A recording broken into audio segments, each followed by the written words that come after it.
अस्सलामुअलैकुम मेरे प्यारे दोस्तों, उम्मीद है कि आप सब खैर आफियत से होंगे। मैं ताहिर कुरैशी फूड आज आप लोगों के लिए बहुत मज़ेदार रेसिपी लेकर आ गया हूँ। दाल माश की रेसिपी है। सारे लोग दाल माश बनाते हैं लेकिन मज़े की नहीं बनती। उसकी वजह क्या है, मैंने उसका तोड़ और हल निकाल दिया है। सबसे पहले बिस्मिल्लाहिर्रहमानिर्रहीम पढ़ के दोस्तों मैंने वीडियो का आगाज़ किया है। दाल धोकर अच्छे से इसको आधा घंटे के लिए रखा हुआ था। फिर इसको नितार कर निचोड़ कर आप लोगों ने डालना है। ये देख सकते हैं रोड ये बड़े बड़े नज़र आते हैं। इसमें भी थोड़ी थोड़ी नीचे नज़र आ रही है रेत मिट्टी। इस तरह आप लोगों ने छान कर दाल जो है वो बर्तन के अंदर डालनी है। उसके बाद दोस्तों इसके अंदर पानी डालेंगे तकरीबन हाफ़ लीटर के करीब। तो दोस्तों आप लोगों से गुजारिश है कि वीडियो को मुकम्मल देखेंगे, इंशाल्लाह आप लोगों को मज़ा आएगा। मैंने इसके अंदर नमक और थोड़ी सी हल्दी डालने के बाद इसको चूल्हे के ऊपर चढ़ाना शुरू कर दिया है। तो आप लोग जो है वीडियो को मुकम्मल देखा करें, स्किप ना करें किया करें। बहुत मज़ेदार ये वीडियो है मेरी। तो चूल्हा मैंने दोस्तों ऑन कर दिया, इसको रख दिया चूल्हे के ऊपर हल्की आंच के ऊपर। इधर मैंने प्याज जो है चॉप करना शुरू कर दिया। जल्दी से प्याज जो है वो चॉप कर लेते हैं दोस्तों। तो ये सारी दुनिया जो है दाल माश के पीछे लगी होती है, लेकिन पाकिस्तानी फ्राई दाल माश जो है वो बहुत मज़े की बनती है। लेकिन बनाना जो है वो उसकी एक तरीका होता है, टिप होती है। तो दोस्तों प्याज जो है मैंने चॉप कर लिया सारा। एक बड़े साइज़ का प्याज था, उसको बर्तन में डाल दिया मैंने। ये इस वाले में सादी सी रेसिपी होती है, लेकिन थोड़ी सी बंदा तरीके के साथ और तवज्जो के साथ चीज़ बनाए तो फिर ही मज़े की बनती है दोस्तों। प्याज मैंने देचकी के अंदर डाल दिया, चूल्हा ऑन कर लिया है। उसके बाद इसके अंदर ऑयल शामिल करेंगे। बड़ी बात होती है, लेकिन आप अच्छे से इसका मसाला जो है वो बना लें। फिर कुछ लोग जो है वो बना रहे होते हैं ढाबा स्टाइल, कुछ घर वाला स्टाइल।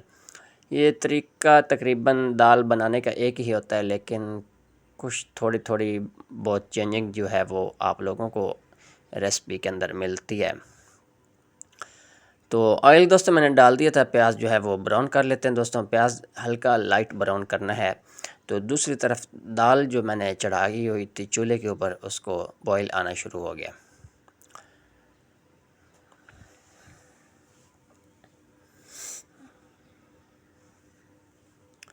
प्याज दोस्तों मेरा लाइट ब्राउन हो चुका है। तो इस टाइम पे आके इसके अंदर लहसुन अदरक का पेस्ट शामिल कर देंगे।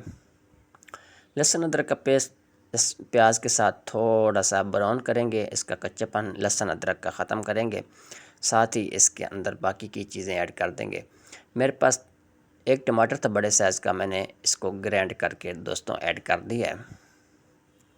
आप लोग चाहे चॉप करके भी डाल सकते हैं, लेकिन ग्राइंड करके डालेंगे तो थोड़ा स्मूथली अच्छा मसाला जो है वो ग्राइंड होया वो आप लोगों को नज़र भी नहीं आएगा और मज़ेदार मसाला बनेगा। दोस्तों एक एक टीस्पून नमक और मिर्ची मैंने डाल दी हैं और हाफ़ टी स्पून इसके अंदर डाल दी है हल्दी। हाफ़ टी स्पून मैंने नमक पहले भी डाला हुआ है दाल के अंदर भी। तो इसको दोस्तों मिक्स कर लेते हैं। मिक्स करने के साथ साथ जब तक घी जो है ऑयल ऊपर आता है तब तक इसकी आप लोगों ने भुनाई कर लेनी है। उसके बाद दोस्तों होममेड फेवरेट और मज़ेदार देसी घी ऐड करेंगे। एक टेबल स्पून भरकर बहुत ही अच्छा फ्लेवर लेके आता है। पहले भी मैं डाल सकता था, लेकिन कहते हैं कि जो देसी घी है वो खाने के एंड पे डालना चाहिए ताकि उसका फ्लेवर और जायका जो है वो ख़त्म ना हो। और उसके बाद दोस्तों इसके अंदर मैंने हाफ़ टी स्पून ज़ीरा और धनिया पाउडर मैंने इस्तेमाल किया है। बहुत ही अच्छा फ्लेवर लेके आता है, मज़ेदार खाने के अंदर इसका टेस्ट और तल्लुक़ होती है। तो इस टाइम पे आके मसाला भुनाई करने के बाद देसी घी डाला है और उसके साथ ही इसके अंदर ज़ीरा धनिया पाउडर और थोड़ी सी मैंने इसके अंदर अजवाइन डाली है। अजवाइन दोस्तों दाल के अंदर लाजमी इस्तेमाल किया करें ताकि आप लोग दाल खाने के बाद जो है पेट पकड़ कर वो ना चलते फिरें कि मेरे पेट में दर्द हो गई या ये हो गया वो हो गया। अजवाइन का इस्तेमाल करेंगे तो आप लोगों का हाजमा जो है वो बेहतर रहेगा। दोस्तों इसको देसी घी के अंदर इस तरह थोड़ा सा रोस्ट कर लेंगे। इसका फ्लेवर और जब खुशबू उठेगी ना तो बहुत मज़े की लगेगी। दोस्तों इसको मिक्स कर लेते हैं। उसके बाद तकरीबन दोस्तों मैंने इसको 15 से 20 मिनट के अंदर अंदर ये रेसिपी रेडी कर ली थी। टाइम इतना ज़्यादा नहीं लगता, लेकिन ये है कि आप लोग तवज्जो से और बनाएंगे तो इंशाल्लाह खाना मज़े का और अच्छा बनेगा। तो दोस्तों मसाला जो है वो हमारा भुनाई हो चुका है, अच्छे से इसका कलर आ चुका है। उसके बाद दोस्तों इसके अंदर आप लोगों ने ऐड कर देनी है दाल।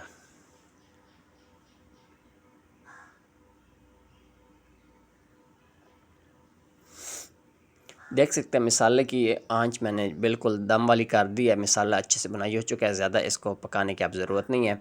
दूसरी तरफ 15 से 18 मिनट तकरीबन गुजर गए थे दाल को पकते हुए।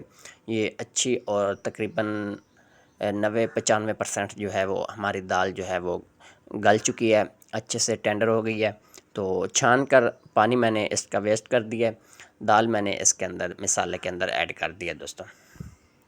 बर्तन के अंदर से आप लोगों ने दाल पूरी निकाल लेनी है, बर्तन साफ़ कर लेना है जिसके अंदर दाल रखी हुई थी। इसको आराम आराम से आप लोगों ने इस तरह हिलाते हुए मिक्स करते हुए सारी दाल को ऊपर नीचे करते हुए मिसाले के साथ मिक्स कर लेना है। तो दोस्तों ये आप लोगों को रेसिपी अच्छी लगे तो इसको प्लीज़ कमेंट, लाइक, सब्सक्राइब अगर नहीं किया हुआ तो वो कर लें। ये देख सकते हैं इस तरह दाल हमारी जो है इतनी गल चुकी है। इसको मैं 10 से 12 मिनट तकरीबन दम वाली फ्लेम के ऊपर रखूँगा ताकि जो थोड़ी बहुत कसर है वो दाल के अंदर वो ख़त्म हो जाए।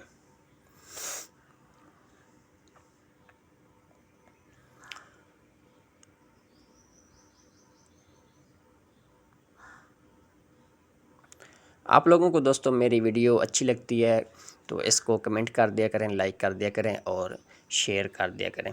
शेयर करने से हमारा हौसला अफजाई होती है ताकि हम भी खुशी से और दिल लगा कर मेहनत से आप लोगों तक वीडियो जो है वो पहुंचाएं। इसको एक दो दफ़ा दोस्तों मैंने दरमियान से हिलाते हुए इसको चेक करता रहूं ताकि नीचे भी ना लगे और दाल में जो थोड़ा बहुत फ़र्क था, कच्ची थी थोड़ी बहुत, वो भी ख़त्म हो जाए।